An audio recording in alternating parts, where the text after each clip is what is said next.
उम्मीद करता हूं जो कोई पिक्चर बना रहा है, मुझे मालूम नहीं कौन पिक्चर बना रहा है, लेकिन जो बनाए हमारी बात पहुंचा देना, आपकी भावना का भी सेना का सम्मान किया है।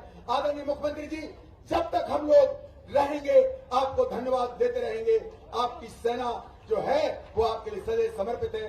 आदरणीय मुख्यमंत्री से निवेदन है कि हम लोगों को मार्गदर्शन बोले गोपाल कृष्ण भगवान की, भारत माता की, भारत माता की। आज के इस कार्यक्रम में अभी अभी जिनने अपना विस्तार से विषय रखा, टाइगर हिल और वो पाकिस्तान के साथ होने वाला युद्ध और उस युद्ध के परमवीर चक्र विजेता माननीय योगेंद्र यादव जी, आपका भोपाल में मद्रास की ओर से स्वागत है, अभिनंदन है। मंच पर विराजमान हमारी पूर्व मंत्री विधायिका श्रीमती ललिता यादव जी, आपका भी स्वागत अभिनंदन है। इस क्षेत्र के विधायक भगवान दास सबनानी जी, आपका भी स्वागत अभिनंदन है। हमारे सबके वरिष्ठ पूर्व मंत्री अखंड प्रताप सिंह यादव साहब, आपका भी स्वागत अभिनंदन है। यादव महासभा के प्रदेश अध्यक्ष माननीय जगदीश यादव जी, आपका भी स्वागत अभिनंदन। बीज निगम के पूर्व अध्यक्ष भोपाल के भाजपा प्रभारी माननीय महेंद्र सिंह जी यादव साहब, आपका भी स्वागत है। अजय भाई, आपका भी स्वागत है। पुष्पेन यादव जी और अजय इधर मेरी तरफ। अजय का दिमाग में लगा हुआ था, पुष्पेन का संबोधन हुआ। मेरी अपनी ओर से रेजांगला युद्ध के महान पराक्रमी, उस गौरवशाली अतीत और चाइना के साथ होने वाले वीर 120 बहादुर जवानों की अप्रतिम गाथा का ये पवित्र कलश पूरे देश के अंदर एक अपनी देशभक्ति की मिसाल लेके जा रहा है, जिसके आधार पर वो सारे अमर बलिदानियों जिन्होंने अपने बलबूते पर खून का आखिरी कतरा भी देश के लिए कुर्बान करते एक अद्वितीय इतिहास बनाया। हम सब उनका वंदन करते हैं, अभिनंदन करते हैं। हमारी सेना ऐसे गौरवशाली अतीत के कई उदाहरणों से भरी पड़ी हुई, ऐसे में ये उदाहरण तो वाकई अप्रतिम।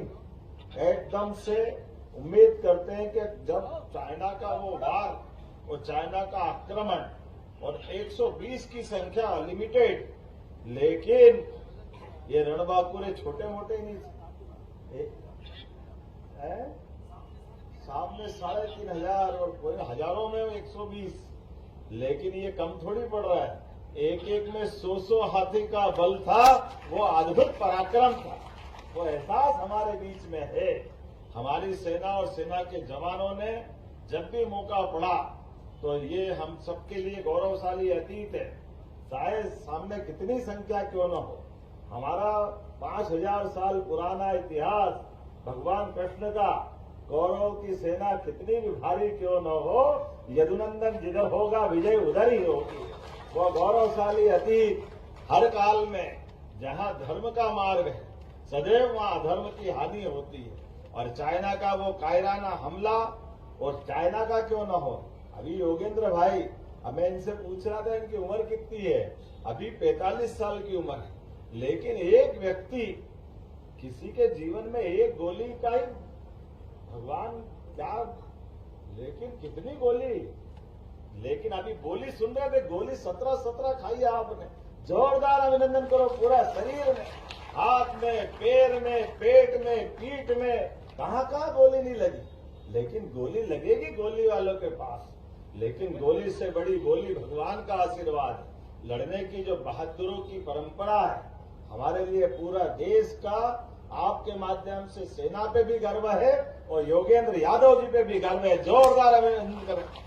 19 साल की अल्पायु में वो टाइगर की लड़ाई, टाइगर हिल के ऊपर झंडा फहराने की घटना और कायराना पाकिस्तान फौज ने जिस ढंग से आक्रमण किया था, एक एक प्रकार से ऐसा लग रहा था कि ये बाप रे क्या होगा, लेकिन उस सब में भी जो हिम्मत, हौसला, बुलंदी और हमारे अपने भारतीय सपूतों का अंदर का खोलता हुआ खून, कि दुश्मन चाहे जितना भारी क्यों न हो, ये कालिया नाग पे नर्तन करने वाले लोगों की परंपरा वाले लोग हैं जो उसके सिर पर क्या कठिनाइयों के बीच जाके मुस्कुराते हैं। कालिया नाग के फन के ऊपर भगवान कृष्ण ने ऐसे ही वो आनंद नहीं लिया। हम सबको मालूम कठिनाइयां तो आती है, लेकिन कठिनाइयों को पार करके ले जाए और कठिनाई में से मार्ग निकाले, इसी की तो आज हमारे बीच में लंबी परंपरा है। मैं उन सारे अमर बलिदानियों को स्मरण करता हूं। आज के इस अवसर पर मैं थोड़ा सा अपने बीच में से केवल इस बात को जरूर रखना चाहूंगा कि हमारा पूरा देश और पराक्रम का एक गौरवशाली अतीत है। इस अतीत में ऐसे सारे हिस्सों में समाज के बीच में ये जागृति आना भी चाहिए, वो इतिहास से भी परिचित होना चाहिए, जिससे भविष्य में इन सारी बातों का सबक भी मिले। मैं उम्मीद करता हूं जो कोई पिक्चर बना रहा है, मुझे मालूम नहीं कौन पिक्चर बना रहा है, लेकिन जो बनाए हमारी बात पहुंचा देना, आपकी भावना का भी सम्मान हो। और अगर पैसा कम पड़ रहा हो तो मध्य प्रदेश सरकार सब्सिडी देती है उनको अपनी तरफ से भी। हमारे लिए ऐसे गौरवशाली अतीत के लिए कोई परेशानी नहीं। विषय वस्तु के लिए तो बैठ के निराकरण कर लेंगे, क्या करना, कैसे जोड़ना, क्या छोड़ना, ये तो हम नहीं समझ सकते। लेकिन वो जो गौरवशाली अतीत है, उस गौरवशाली अतीत की सारी बातें आना चाहिए, उसमें कोई फर्क नहीं पड़ता है। जब मैं आज नाम देखता हूं तो महिला माउंट एवरेस्ट पे चढ़ने वाली कोई बहन है तो हमारे लिए गौरवशाली पक्ष है। संतोष यादव उसमें है जो एवरेस्ट में एक बार नहीं 2-2 बार चढ़ती है। टाइगर हिल का तो मैंने उल्लेख करा ही है, रजंगला का इतिहास है, महिला लोको पायलट सुरेखा यादव, ऐसे कई नाम में देखता हूं। लेकिन आज के इस अवसर पर हम सब इतना ही मानते हैं कि हजारों की भीड़ में भी जिस प्रकार से हम ये युद्ध जीत करके आए थे, सच में भारत माता की कोख धन्य हुई होगी। इसीलिए रामधारी सिंह दिनकर ने लिखा है, सूरमा नहीं विचलित होते, क्षण एक नहीं धीरज खोते, विघ्नों को गले लगाते और कांटों में राह बनाते। ये गौरवशाली अतीत के वो बहादुर और बहादुर है जिनके लिए पूरा देश सदैव नमन करता रहेगा, उनका स्मरण करता रहेगा। हमारी अपनी राज्य सरकार की ओर से भी उन बहादुर शहीदों को हमारा नमन, और एक बार फिर इस पूरी यात्रा के आयोजकों के प्रति भी मेरी शुभकामना भी है।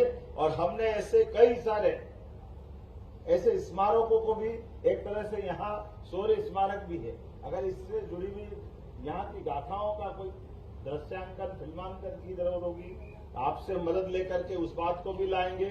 फिल्म के बारे में मैंने पहले से ही कहा है, ऐसे कोई अच्छे अवसर जिससे हमारी भविष्य की पीढ़ी को सबक मिलता है और सबके अंदर देशभक्ति का ज्वार उठता है, ऐसे सारे अच्छे कामों का हमारा समर्थन सदैव रहता है।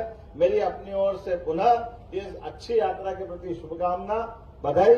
मेरी अपनी ओर से पुनः एक बार परमवीर चक्र विजेता योगेंद्र राजन जी का अभिनंदन और पूरी टीम का अभिनंदन। बहुत बहुत धन्यवाद। भारत माता की। बहुत बहुत धन्यवाद माननीय मुख्यमंत्री जी, आपके ओजस्वी प्रेरणादायी